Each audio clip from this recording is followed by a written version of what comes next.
Linda, in the team management's post-World Cup report, there were suggestions that players like Lungi and KG weren't able to get the rest that they felt that they were needed because of the importance of meeting transformation targets. I know that that decision doesn't rest with you, but as a selector and as a convener of selectors, was that a source of frustration? Do you think KG and played too much? I think I'll start off and saying if anything happens to KG now, right now, we've all been in a bit of a challenge. Yes, you're right. I think you will sit back and you say, you know, these players needs to be nurtured, needs to be looked after.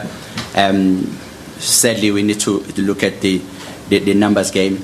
That's why at the end of the day, we need to move forward, because I think the good thing is about transformation is that we should never be apologetic in transformation. I think that's for sure. We all understand our country and we need to move forward.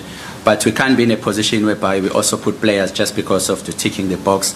I think making sure that the excellence is there and making sure that the players perform, it also should be a priority. So I think, yes, the challenge was there. And I think we need to have those hard discussions in terms of making sure that quality and transformation goes hand in hand, and opportunity and the quality of opportunity. And I will still say that probably for the past 4 years, there's not even one player, both white and black, that performed, and that was never looked at. It's the same principle that we need to focus on transformation, that when there is a black player or an African player or any other players, that they're performing their top 10 in our pool, and they're not get picked because of the color of skin, then that's a problem. But if then you look at the top 10 players, there's no one there, then we have to worry. Then we have to go down into our franchise system. Are they getting a right opportunity? Are they being called? So there's so much that needs to come in. But we should never ever be in a position whereby we want to tick boxes and put players. So in the World Cup, yes, there were times whereby probably we felt that different decision in terms of resting players and looking at a bigger picture. But I think you get into a situation whereby we are put into a position to make decision, and I believe that the decision that we made in terms of trying to balance the two, I think we did. That's why probably we were under pressure, and some guys were uncomfortable with the decision that we took. We spoke this week, and the way we spoke was that you still taking the team for England, and when did all this change within the last couple of days? And coupled meaning two. Yeah, I mean, the last couple of days, like you say. But I mean, you know what? To be honest, I don't want to really focus on what has happened in the past. I think I've had an opportunity personally to deal with the past and put it behind me. I think it's very, very important that I remain in the present and what's actually lies ahead, so that I remain in a very positive state and help myself and Bouch. We've had some deep chats in terms of how we can make this team turn around in a short period of time. It's important that we do create that thriving environment, and hence we took a decision to have the camp as early as on the 18th, to allow ourselves the chance to work with the team and get them in the best possible frame of mind. So, Enoch, there are some coaches who, and like vice captains, there are some people who are just born to be vice captains and assistant coaches, and they become career assistant coaches. You actually have been a head coach, and people talk about your lack of experience, but you've been coaching for 10 years, and you've always been a head coach. So will it? I mean, obviously you've had some chats with Bouch, but do you feel like you might have to work into that assistant role, because there's you're both head chefs in many ways?